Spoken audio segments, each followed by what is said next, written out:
Hello friends, welcome to Ashoka Online Academy. My name is Avinash, teaching the current affairs, SI&T and geography at the Ashoka Online Academy of Ashok sir. Kindly go through the Ashoka Online Academy YouTube channel and also download the app from the Play Store to see the very good content of high quality content delivered by the good lectures, okay, in the Ashoka Online Academy app. Okay, download the app, okay, just see one or two videos, okay, subscribe to courses that are of very low cost. If you are satisfied with the quality of the teaching, then only you go for the what you call, okay, big courses or buy the big course buying. So also subscribe to the Ashoka Online Academy YouTube channel to get the latest updates on current affairs and also good motivational and inspirational videos from the Ashok sir. Now today I'm here to discuss about the Sri Lankan economic crisis. So what happening in the Sri Lanka?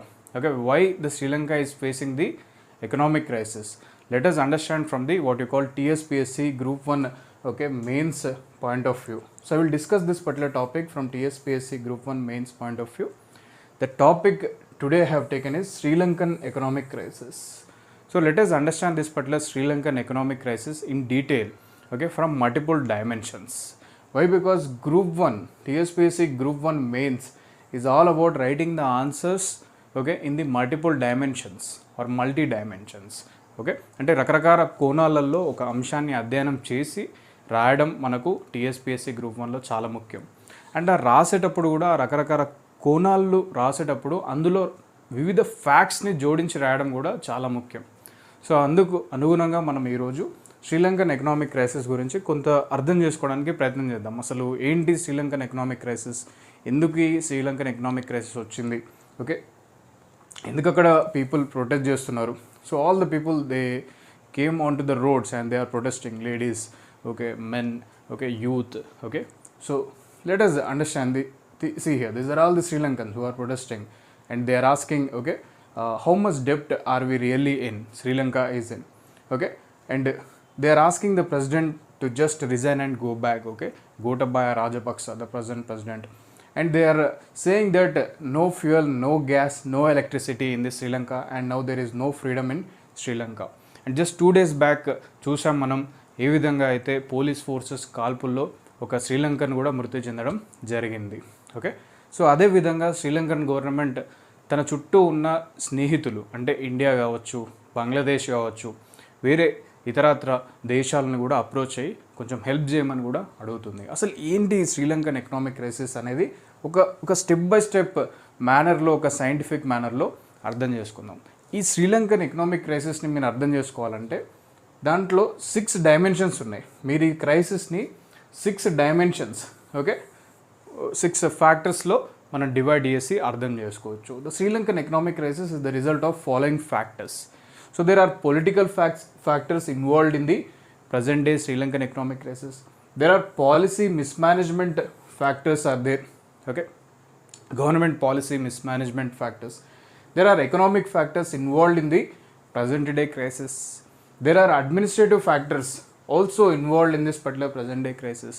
There is the China factor for this particular Sri Lankan economic crisis, and also there are certain domestic factors which are, okay, within the country of Sri Lanka, okay, that are also responsible for the present day Sri Lankan economic crisis.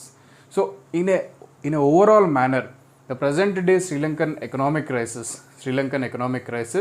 you can understand in this dimensions, in these 6 dimensions. So understand this very clearly. So let us, okay, ఈ factors అన్నిటిని కూడా ఒక్కొక్క దాన్ని అధ్యయనం చేయడానికి మనం ప్రయత్నం చేద్దాం. ఓకే, సో అంతకన్నా ముందు శ్రీలంక గురించి కొన్ని ఫ్యాక్ట్స్ మనం తెలుసుకుందాం. సో వి నో దట్ మనకు తెలుసు, okay, Sri Lanka, okay, it is a south Asian country, అంతే కదా. This is the Sri Lanka. So Sri Lanka is basically A south Asian country. It belongs to south Asia, remember that very clearly, and it is one of the neighbour of India, okay, and it is both the maritime neighbour of India. And first and foremost important point is that the Sri Lanka is a mountainous country. Sri Lanka is a mountainous country. So entire country is full of mountains. Understand this very clearly. Not only that, the Sri Lanka is basically two sectors that are driving the what you call economy of Sri Lanka. One is the agriculture sector, the major contributor to the GDP, followed by the tourism sector, which contributes 15% of GDP to the Sri Lanka. Understand this very clearly. And this particular Sri Lanka is having the what you call tropical climate. It is having the tropical climate. Understand this very clearly. It is a tropical climate. And this particular country receives the rainfall. This country receives the rainfall from the southwest monsoon season. Southwest monsoon season rains. They are giving the rainfall to this particular Sri Lanka. And if you take this particular Sri Lanka, the major religion in this Sri Lanka is Buddhism. Buddhism is the majority religion in this particular Sri Lanka. Understand this very clearly. And one more important fact about this particular Sri Lanka is the Sri Lankan currency is called as Sri Lankan rupee. It is called as Sri Lankan rupee. So understand this very clearly. And basically it is a democratic country. With the president being the head of the state. So understand these things very clearly. So these are some of the basics related to this particular country of the Sri Lanka. Now what happened to this particular Sri Lanka? Why Sri Lanka is facing the economic crisis? Let us understand in a step-by-step manner. First is the political factors. First important fact you have to understand is all these factors combinedly together responsible for the present day Sri Lankan economic crisis. First important point you have to understand. Second important point you have to understand here is that the Sri Lankan economic crisis, whatever we are seeing today, it is because of the what you call last 2 decades. It is because of the last 2 decades of what you call policy indecisiveness in the Sri Lanka is responsible for the present day economic crisis. Last 20 years, whatever the mistakes they are doing in Sri Lanka, that has resulted in present day crisis. Now let us start exactly what happened in case of the Sri Lankan economic crisis. So let us understand about the political factors. What are the political factors that are responsible for the present day crisis? First thing is that the political indecision to take the country on the growth path. Understand this very clearly. Political leaders, the past government or present government of the Gotabaya Rajapaksa, they are what you call political indecision you can see in this particular country. So what type of political indecision? They fail to take the country on the growth path. Understand this very clearly. That means what? They take the things for granted. They take the things for granted. And they do not come out with the new economic policies. They do not come out with the new economic policies that take the country on the growth of development, development path. And this particular country, it followed the old and obsolete economic decisions.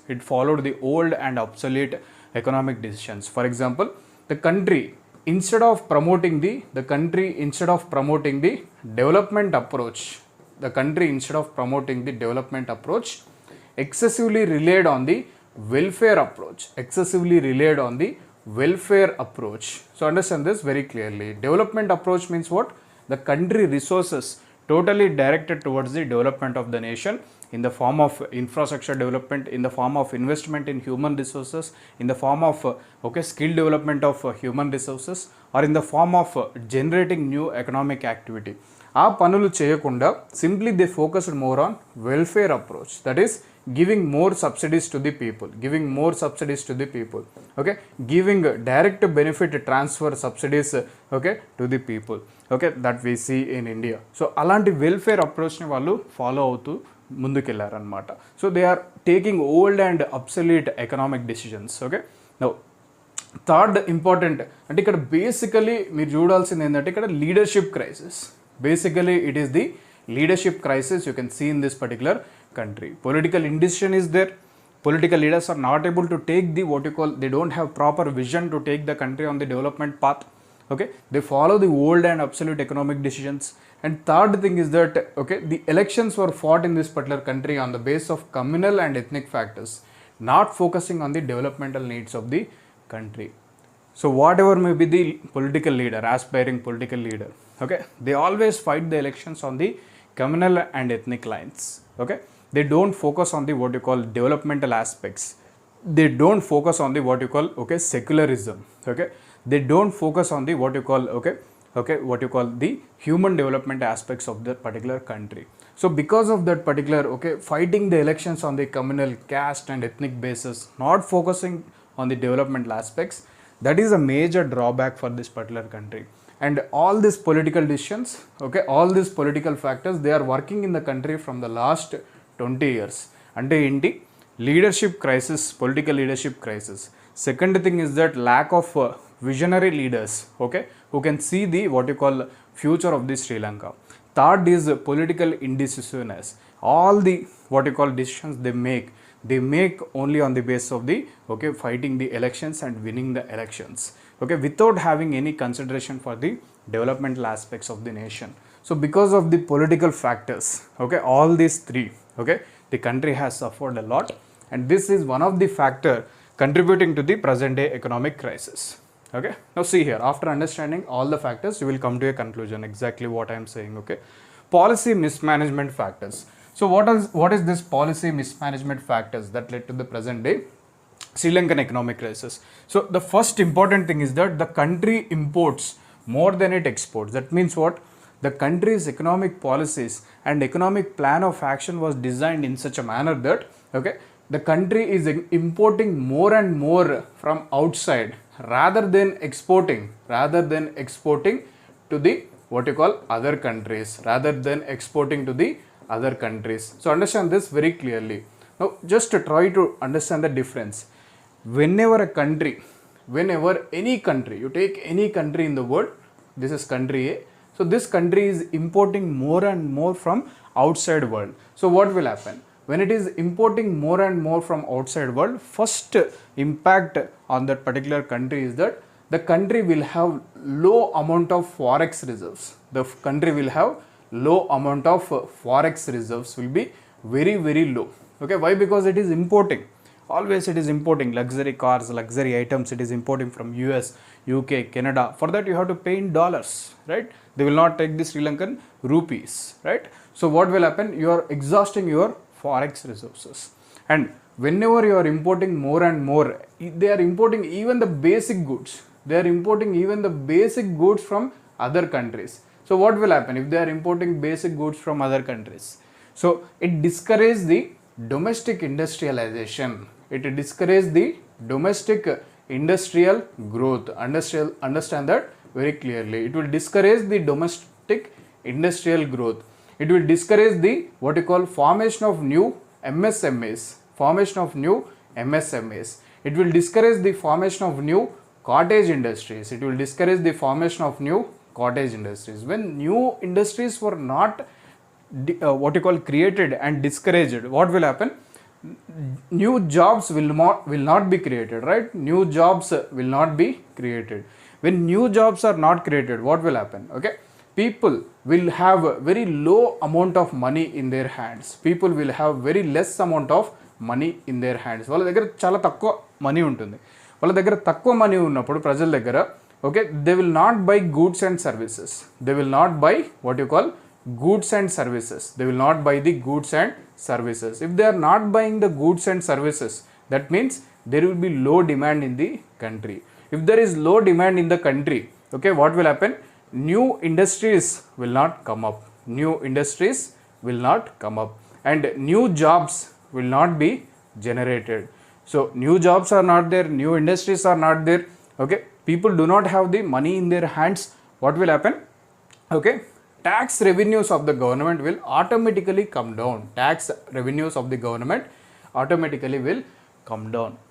So same thing happened in case of this particular Sri Lanka. It is importing more and more rather than exporting. Now, if any country, understand this very clearly, if it is exporting what you call more and more amount of the, if it is exporting more and more goods, what will happen? A country is there, country is exporting more and more goods. What will be the consequence? Consequences are positive. If you are exporting more and more goods to other countries, what will happen? You will have more and more forex reserves. Exactly opposite. You will have more and more forex reserves.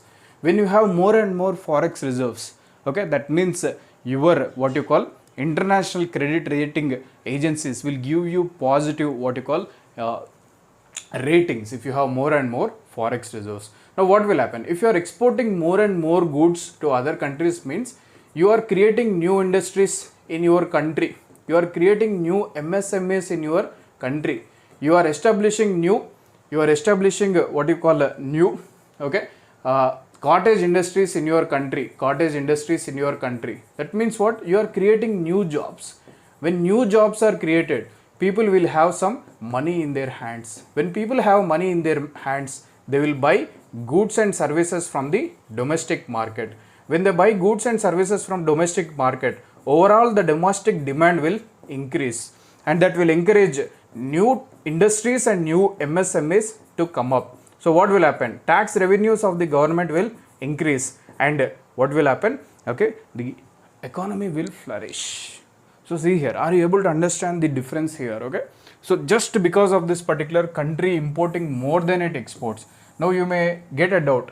Okay, ఇంత తక్కువ టైంలోనే ఇలా అవుతుందా? లేదు, గత 25 సంవత్సరాలుగా ఇదే పరిస్థితి.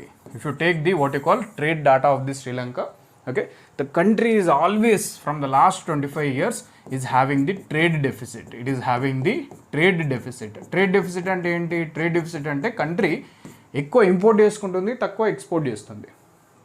Okay, that is trade deficit. కానీ దానివల్ల ఇవన్నీ కూడా పాజిటివ్స్ నెగిటివ్స్ ఉంటాయి అన్నమాట.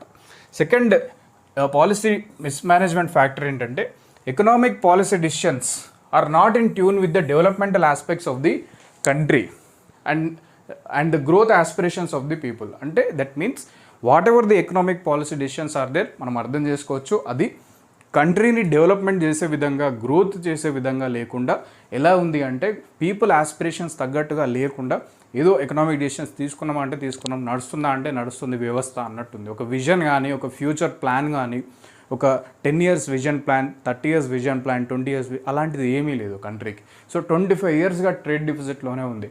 మరి ప్రజలు అందరు బాగున్నారు అంటే అదేం లేదు.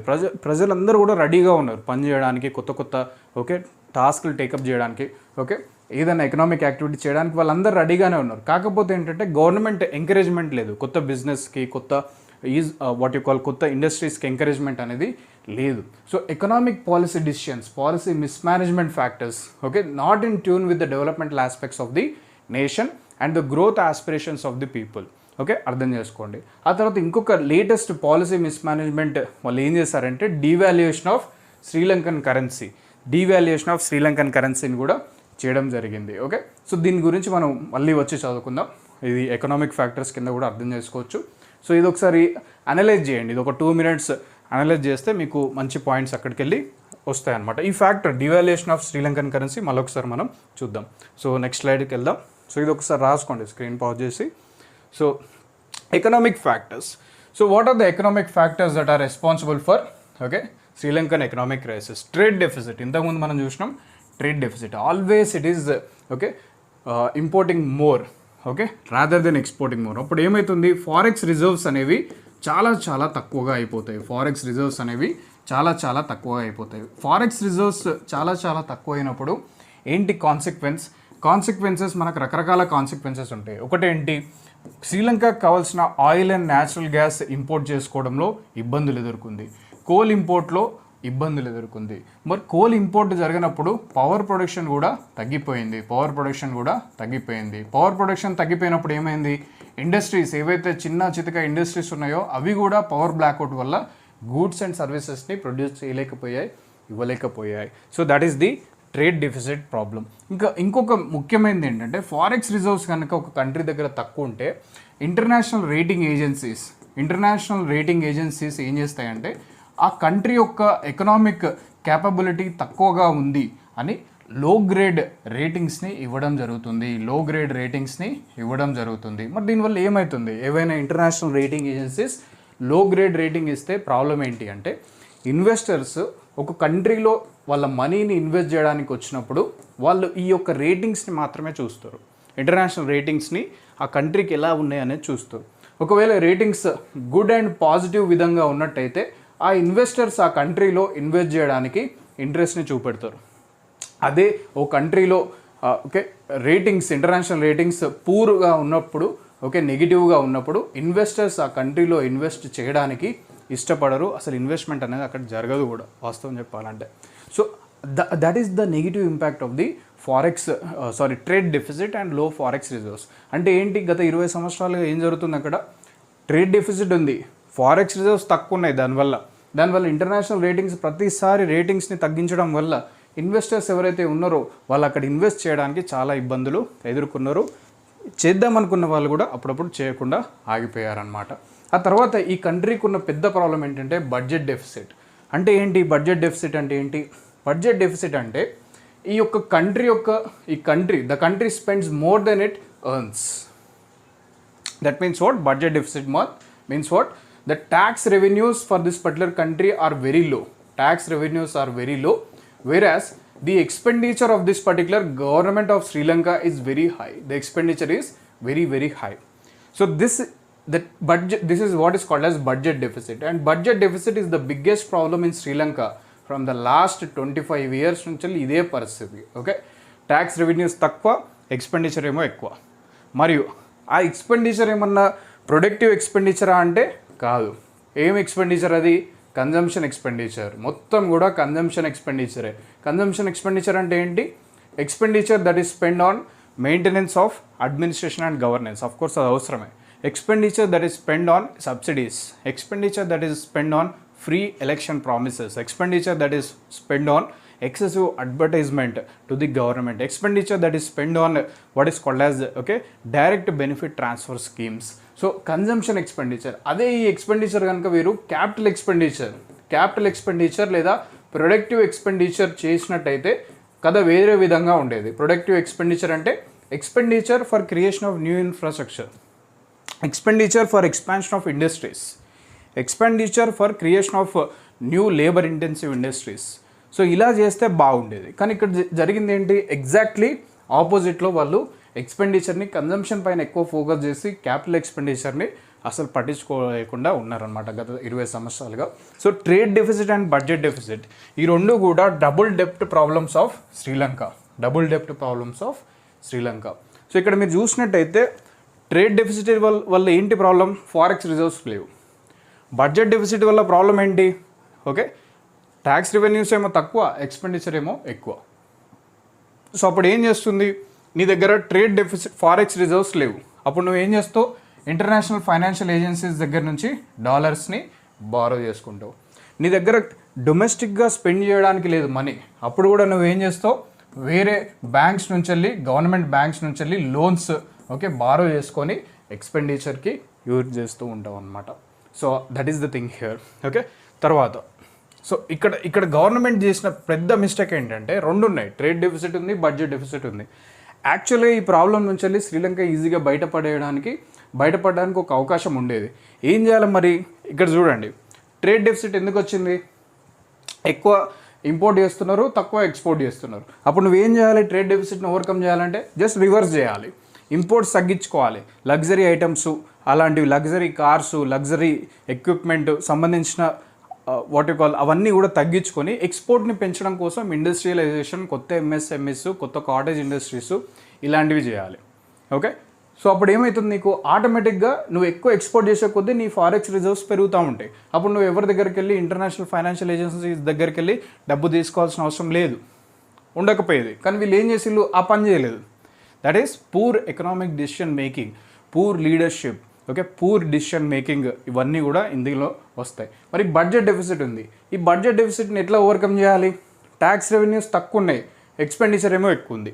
మరి ఏం చేయాలి దీనికి స్లోగా అంటే ట్యాక్స్ రెవెన్యూస్ని పెంచుకోవడానికి మనం శ్రీలంకన్ గవర్నమెంట్ ఏ పని కూడా సరిగా చేయలేదు. ఓకే, అంటే ఏంటి? ట్యాక్స్ రెవెన్యూస్ పెంచుకోవడానికంటే ఇష్టం వచ్చిన ట్యాక్స్ వేయడం కాదు, అలా కాదు. నువ్వు ఏం చేయాలంటే as the Sri Lankan government tax రెవెన్యూస్ని పెంచుకోవడం కోసం కొత్త ఎకనామిక్ యాక్టివిటీస్ని ఇంట్రడ్యూస్ చేయాలి కంట్రీలో, కొత్త ఇండస్ట్రియలైజేషన్ని ప్రమోట్ చేయాలి, కొత్తగా ఫారిన్ ఇన్వెస్టర్స్ని వెల్కమ్ చేసి అక్కడ ఇన్వెస్ట్మెంట్ చేసి గూడ్స్ అండ్ సర్వీసెస్ని ప్రొడ్యూస్ చేసి ఎక్స్పోర్ట్ చేయాలి, high quality goods and services. ఇవేమైనా చేసినా ఇవి ఏం చేయలేదు. ఏం చేసింది? ప్రతిసారి ఎక్స్పెండిచర్ని పెంచుతూ పోయింది. ఎలక్షన్ ప్రామిసెస్లో ఇంకా దారుణంగా చెప్పాలంటే election promise already tax revenues తక్కువ ఉన్నాయి, రీసెంట్గా ఎలక్ట్ అయిన గోటబాయ రాజపక్స తన ఎలక్షన్ ప్రామిస్ ఏంటంటే ట్యాక్స్ రెవెన్యూస్ 50% తగ్గిస్తాను ఆల్ టైప్ ఆఫ్ ట్యాక్సెస్ అని చెప్పిండు. ఓకే, అండ్ తగ్గించిండు కూడా. అప్పుడు ఏమైంది, ఇంకా ట్యాక్స్ రెవెన్యూస్ పడిపోయినాయి. కానీ ఎక్స్పెండిచర్ అనేది కంపల్సరీ చేయాల్సిందే. ఓకే, సో దానికోసం ఎక్కువగా బారో చేస్తూ వచ్చారు. సో ఇలా చేయడం వల్ల ఇన్స్టెడ్ ఆఫ్ కంట్రోలింగ్ ద డెప్ట్, Sri Lanka borrowing more and more from China and other financial agencies. 2017కి వచ్చేసరికి తన దగ్గర 64 బిలియన్ డెప్ట్, అంటే అప్పు 64 బిలియన్ డెప్ట్ ఉంది. ఓకే, మీరు సర్ప్రైజ్ అవుతారు, 95% of all government revenues go to డెప్ట్ పేమెంట్, అంటే ఇంట్రెస్ట్ పేమెంట్లకే పోతుంది. 100 రూపాయలు వస్తే 100 రూపాయలలో 95 రూపాయలు ఇంట్రెస్ట్ పేమెంట్కే వెళ్ళిపోతుంది శ్రీలంకలో. ఇక మిగిలే 5 రూపాయలతో నువ్వేం చేయాలి, అడ్మినిస్ట్రేషన్ నడిపించాలి, ఇక్కడ expenditure, consumption expenditure, capital expenditure neat చూసుకోవాలి, internal security, police, management, everything అంతా కూడా నువ్వు చూసుకోవాల్సి ఉంటుంది. ఆ 5 రూపీస్తో అది చేయగలుగుతారా? చేయలేరు. సో ఇట్లా స్లోగా ఈ క్రైసిస్ అనేది ఓకే మేనిఫెస్ట్ అయ్యి టోటల్ ఇప్పుడు ఒక అన్కంట్రోలబుల్ సిచ్యువేషన్లోకి వెళ్ళిపోయిందనమాట. యాక్చువల్లీ శ్రీలంకకి ప్రతి స్టేజ్లో వాళ్ళు ఓవర్కమ్ చేయడానికి ఉండే క్రైసిస్, కానీ because of I told you first factor poor decision making, poor visionary leadership, అది సాధ్యపడలేదు. ఓకే, సో ఇప్పుడు ఏంటి, ఇప్పుడు రకరకాల ఓకే పనులు చేయడానికి ప్రయత్నం చేస్తున్నారు. ఇప్పుడు చూడండి 5th ఓకే పాయింట్ ఒకసారి చూడండి. ఎకనామిక్ ఫ్యాక్టర్స్లో national expenditure of Sri Lanka exceeds its national income and its production of tradable goods and services is inadequate. Already point చెప్పిన. ఓకే, ఎక్స్పెండిచర్ ఎక్కువ, ట్యాక్సెస్ తక్కువ, ట్యాక్స్ రెవెన్యూ తక్కువ. ఓకే, ఎక్స్పోర్ట్ చేయడానికి ఏమైనా గూడ్స్ ఉన్నాయంటే లేవు. ఎక్స్పోర్ట్ గూడ్ నుంచి పక్క పెట్టండి. అటు డొమెస్టిక్ కన్జంప్షన్కి సంబంధించి గూడ్స్ సర్వీసెస్ ఏమైనా ఉన్నాయా అంటే కూడా లేవు అనమాట. సో చాలా తక్కువ ఉన్నాయి, చాలా తక్కువ. దానివల్ల ఏంటి, ఇన్ఫ్లేషన్ పెరిగిపోయింది విపరీతంగా. సో నెక్స్ట్ అడ్మినిస్ట్రేటివ్ ఫ్యాక్టర్స్ ఒకసారి చూద్దాం. ఏంటి అడ్మినిస్ట్రేటివ్ ఫ్యాక్టర్స్ అంటే, Gotabaya Rajapaksa the president election ప్రామిస్లో ఏం చెప్పారంటే, నేను 50% మొత్తం ట్యాక్సెస్ తగ్గిస్తాను, అన్ని రకాల ట్యాక్సెస్ అని చెప్పిండు. అండ్ తను చేసిండు కూడా. చేయడం వల్ల ఏంటి, అడ్మినిస్ట్రేటివ్ ఫ్యాక్టర్ ట్యాక్సెస్ తగ్గించడం వల్ల ట్యాక్స్ రెవెన్యూస్ పడిపోయినాయి. ఓకే, ఎక్స్పెండిచర్కి మనీ లేదు, అప్పుడు కూడా బారోయింగ్కి వెళ్ళిపోయారు. తర్వాత ఇతను తీసుకున్న అడ్మినిస్ట్రేటివ్ ఫ్యాక్టర్స్లో భాగంగా ప్రెసిడెంట్ ఏం చేశారంటే, banning of chemical fertilizers in April 2021 ఒక డిసిషన్ తీసుకోవడం జరిగింది. తను ఏం చెప్పాడంటే, పాజిటివ్గా తను ఏం చెప్పాడంటే, ఈ ఫర్టిలైజర్స్, కెమికల్ ఫర్టిలైజర్స్ బ్యాన్ చేయడం వల్ల మనకున్న అడ్వాంటేజ్ ఏంటంటే, మనము గుడ్ ఓకే ఫుడ్ ప్రోడక్ట్స్ని, హెల్తీ ఫుడ్ ప్రోడక్ట్స్ని మనం ప్రొడ్యూస్ చేసుకోవచ్చు శ్రీలంకలో. దానివల్ల ప్రజల హెల్త్, గుడ్ హెల్త్, ప్రజల హెల్త్ బాగుపడుతుంది అని చెప్పాడు. కానీ వాస్తవం ఏంటంటే అక్కడ ఉన్న వాస్తవం వేరే. The reason is okay this. Okay, every year Sri Lanka spends 5 billion, every year Sri Lanka spends 5 billion on import of fertilisers import పైననే $5 బిలియన్ వెచ్చిస్తూ ఉంటుంది. సో ఈ $5 బిలియన్ వెచ్చించడానికి ఆపడం కోసం మనం ఏం చేయాలి, సింపుల్గా బ్యానింగ్ ఆఫ్ కెమికల్ ఫర్టిలైజర్స్ అని చెప్పేసి తను ఒక డిసిషన్ తీసుకోవడం జరిగింది. మరి దీనివల్ల ఏంటి పరిస్థితి ఏంటి చూడండి. తను ఏం చెప్పాడంటే, అసలు కెమికల్ ఫర్టిలైజర్స్ యూజ్ చేయొద్దు, పూర్తిగా ఆర్గానిక్ ఫర్టిలైజర్స్ మాత్రమే యూజ్ చేయాలని చెప్పాడు. సో దానివల్ల కాన్సిక్వెన్స్ ఏంటి, ఓకే అగ్రికల్చర్ ప్రొడక్షన్ దారుణంగా పడిపోయింది. అగ్రికల్చర్ ప్రొడక్షన్ అనేది దారుణంగా పడిపోయింది. సిచ్యువేషన్ ఎంత పడిపోయిందంటే 50% అగ్రికల్చర్ ప్రొడక్షన్ 3 monthsలో పూర్తిగా పడిపోయింది. సిచ్యువేషన్ మొత్తానికి చేజారిపోయింది. ఎక్కడికి వెళ్ళిందంటే 90% ఇన్ఫ్లేషన్ ఫుడ్ ఐటమ్స్లో రిపోర్ట్ అవ్వడం జరిగింది. కరెక్ట్గా 4 months ఆఫ్ దిస్ డెసిషన్, ఈ డెసిషన్ తీసుకున్న 4 months తర్వాత శ్రీలంక ఫుడ్ గ్రెయిన్స్ని కూడా ఇంపోర్ట్ చేసుకోవడం జరిగింది. అంటే ఇక్కడ మీరు చూడొచ్చు అడ్మినిస్ట్రేటివ్ ఓకే డిసిషన్ ఏ విధంగా ఫాల్స్ డిసిషన్, అన్సైంటిఫిక్ డిసిషన్ తీసుకోవడం వల్ల ఎటువంటి కాన్సిక్వెన్సెస్ ఎదురైనాయో చూడండి. ఓకే, సో ఒకవైపు ఏమో చూడ్డానికి ఇది ఈ $5 బిలియన్ సేవ్ చేస్తున్నారు కదా అనిపిస్తుంది. కానీ ఇంకొక వైపు ఏం జరిగింది, మొత్తం ప్రొడక్షన్ తగ్గిపోయి అగ్రికల్చర్లో ఉన్నటువంటి జాబ్స్ కూడా చిన్న జాబ్స్ కూడా వెళ్ళిపోయి 90% ఇన్ఫ్లేషన్, ఫుడ్ ఇన్ఫ్లేషన్ పెరిగిపోయింది. అండ్ 4 monthsలో మొత్తం ఫుడ్ గ్రెయిన్స్ని బయట కంట్రీస్ నుంచి వెళ్ళి ఇంపోర్ట్ చేసుకునే పరిస్థితి ఏర్పడింది. సో చూడండి ఎట్లా వాళ్ళే తీసుకొచ్చుకున్న పరిస్థితి ఇది నిజం చెప్పాలంటే. Okay, so then mismanagement of COVID పాండమిక్ని పూర్తిగా నెగ్లెక్ట్ చేయడం జరిగింది. ఎక్కడ కూడా ప్రజలకు ఓకే వ్యాక్సినేషన్ కానీ, సరైన సలహాలు కానీ, ఇన్ఫ్రాస్ట్రక్చర్ ఇంప్రూవ్మెంట్ కానీ అవేమి కూడా జరగలేదన్నమాట. దీనివల్ల కూడా ప్రజల్లో కొంత డిసాటిస్ఫాక్షన్ పెరిగి వాళ్ళు ఇప్పుడు గవర్నమెంట్కి అగనెస్ట్గా చేస్తూ ఉన్నారనమాట. Corruption in government, there is lot of corruption. Political corruption is there at the high level and also official corruption is there. And also there is political business nexus. There is also political business nexus clearly observed in this particular country. ఏదైనా సరే దేశం గురించి కాకుండా వాళ్ళ స్వలాభం కోసం చేస్తూ ఉండడం ఈ యొక్క కంట్రీ యొక్క ప్రస్తుత పరిస్థితికి ఈ కారణం అన్నమాట. తర్వాత ఈ శ్రీలంక ఏం చేసిందంటే pro market approach mode of development నుంచి తను స్లోగా వెల్ఫేర్ అప్రోచ్ మోడ్ ఆఫ్ డెవలప్మెంట్లోకి వెళ్ళిపోయింది. అంటే ఏంటి, pro market mode of development approach అంటే ఎక్కువగా కొత్త బిజినెస్ని ఎంకరేజ్ చేయడం, కొత్త ఇండస్ట్రీస్ని ఎంకరేజ్ చేయడం, కొత్త ఫారెన్ ఇన్వెస్టర్స్ని శ్రీలంకకు వచ్చి ఇన్వెస్ట్ చేయమని అడగడం.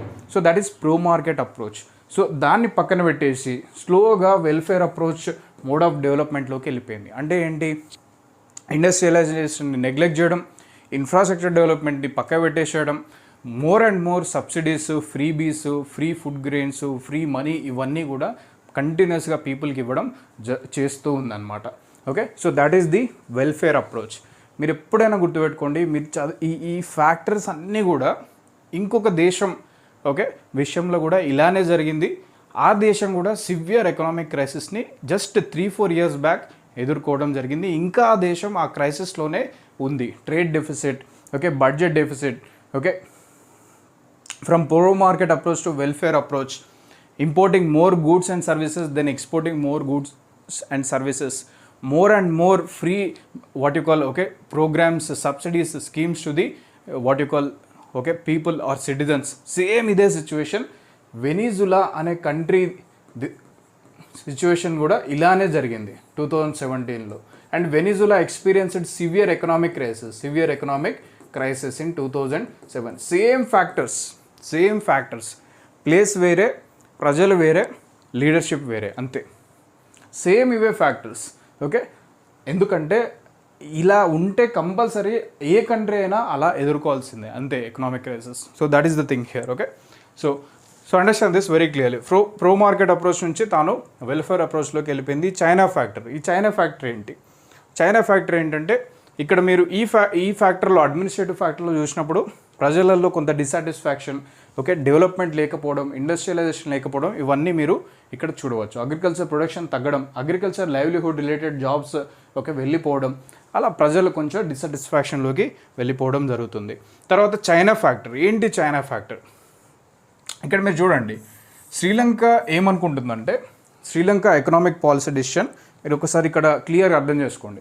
శ్రీలంకన్ లీడర్షిప్ ఏమనుకుంటుందంటే, వాళ్ళ థాట్ ప్రాసెస్ ఇది, let us create more infrastructure, కొత్త ఇన్ఫ్రాస్ట్రక్చర్ క్రియేట్ చేసుకుందాం మనం. అంటే ఏంటి, ఫుల్ రోడ్స్, మొత్తం కంట్రీలో రోడ్స్, రైల్వేస్ కనుక క్రియేట్ చేస్తే ఇది టూరిజంని ప్రమోట్ చేస్తుంది అని అనుకుంటారు. ఇంకోటి ఏమనుకుంటారు అంటే, ఇంటర్నేషనల్ ఎయిర్పోర్ట్స్ని ఎక్కడ పడితే అక్కడ ఇంటర్నేషనల్ ఎయిర్పోర్ట్స్ని క్రియేట్ చేద్దాం, దానివల్ల మోర్ అండ్ మోర్ టూరిజం పెరుగుతుంది అని అనుకుంటారు. అండ్ ఇంకేమనుకుంటారంటే, పోర్ట్స్ని ఎస్టాబ్లిష్ చేద్దాం, ఎక్కువ పోర్ట్స్ని ఎస్టాబ్లిష్ చేద్దాం. ఎందుకు ఎక్కువ పోర్ట్స్ని ఎస్టాబ్లిష్ చేయొచ్చు శ్రీలంకలో అంటే, శ్రీలంకకు ఉన్నటువంటి స్ట్రాటజిక్ అడ్వాంటేజ్. మీరు ఇక్కడ చూసినట్టయితే కరెక్ట్గా శ్రీలంక మీరు చూసినట్టయితే ఇటు అరేబియన్ సీకి, ఇటు బే ఆఫ్ బెంగాల్కి, ఇటు కింద ఇండియన్ ఓషన్కి మధ్యలో ఉంటుంది Sri Lanka. Strategically placed in a very strong position.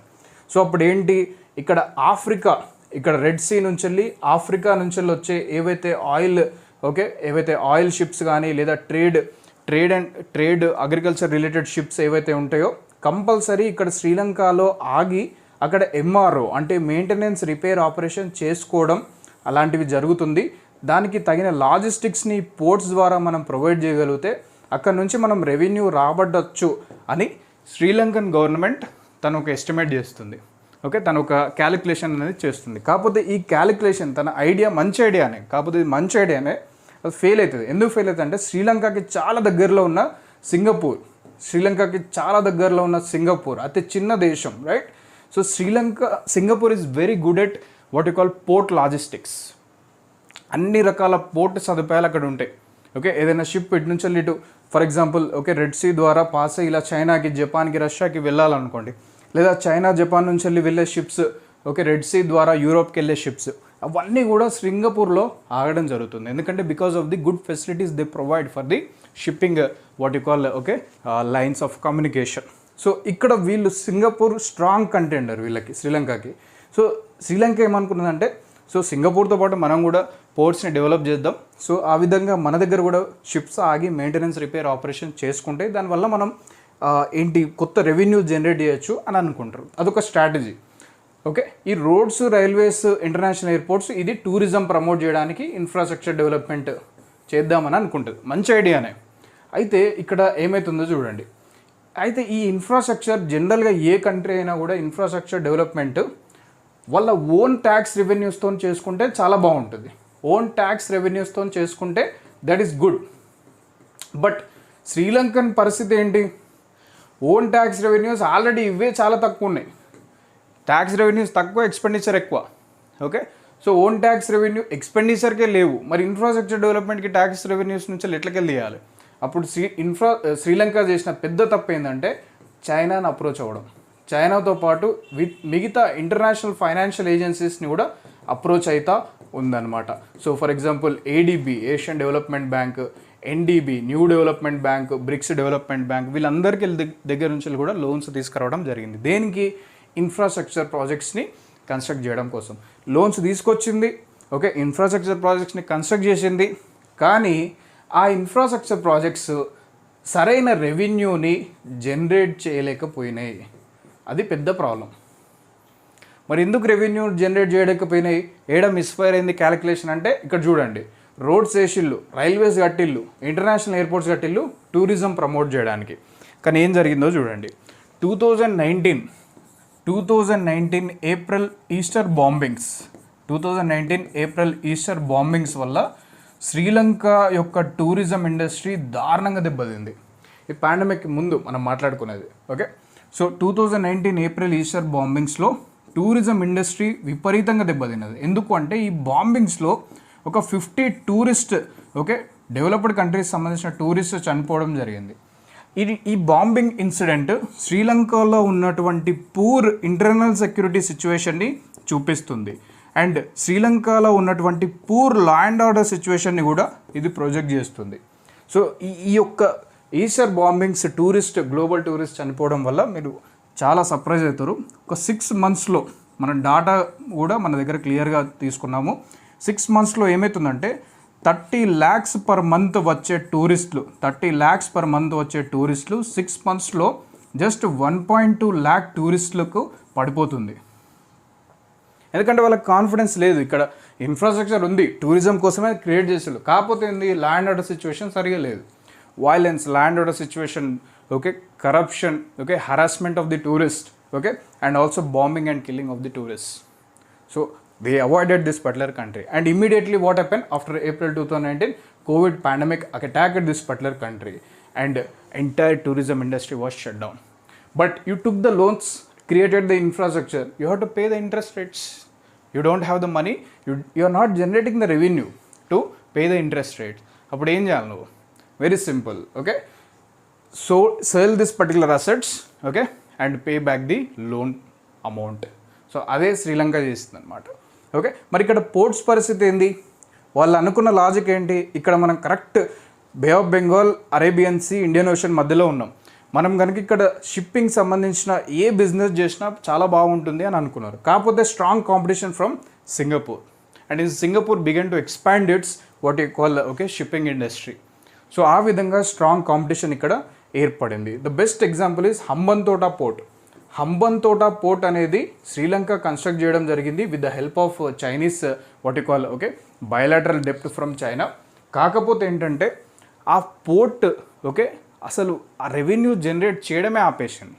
So అందు గురించి అని తను శ్రీలంక మనీ రీపేమెంట్ చేయలేకపోవడం వల్ల శ్రీలంక ఏం చెప్పిందంటే మొత్తం ఈ అప్పులో భాగంగా మీరు 90% స్టేక్ ఆఫ్ హంబన్తోటాని మీరు తీసుకోవచ్చు, అక్కడ ఉన్న ల్యాండ్ని తీసుకోవచ్చు, అక్కడ మీరు ఏ రకమైన కార్యకలాపాలైనా చేసుకోవచ్చు అని చైనాకి చెప్పడం జరుగుతుందన్నమాట.